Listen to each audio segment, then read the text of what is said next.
మంచిర్యాల జిల్లా మందమరి అంబేద్కర్ చౌరస్తాలో కాంగ్రెస్ నేతలు ఆందోళనకు దిగారు.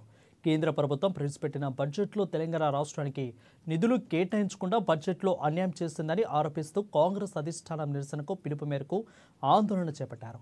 బీజేపీ ప్రభుత్వం అవలంబిస్తున్న మొండి వైఖరికి నిరసనగా అంబేద్కర్ విగ్రహానికి కాంగ్రెస్ నాయకులు వినతిపత్రాన్ని సమర్పించారు.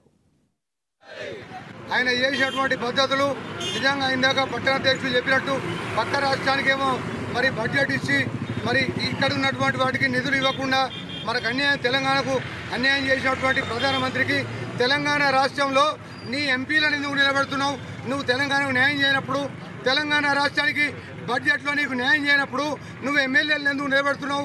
ఇక్కడ ఒక తెలంగాణ రాష్ట్రంలో ఒక బీజేపీ రాష్ట్ర అధ్యక్షుని పెట్టి ఒక ఇద్దరు కేంద్ర మంత్రులను పెడితే మరి ఇది సిగ్గులేని పరిపాలన, మరి పనికిరాని పరిపాలన అని నేను నిలదీసి అడుగుతా ఉన్నా. నేను తెలంగాణ రాష్ట్రం మీద చౌటి తల్లి ప్రేమలు వలకబూసాడు చేసి ఇక్కడ నీకు ఎంపీలు గెలవాలి, ఎమ్మెల్యేలు గెలవాలి, రాష్ట్ర అధ్యక్షులు కావాలి, రాష్ట్ర అధ్యక్షులు కావాలి, కార్యకర్త నాయకులు కావాలి. కానీ ఈ తెలంగాణ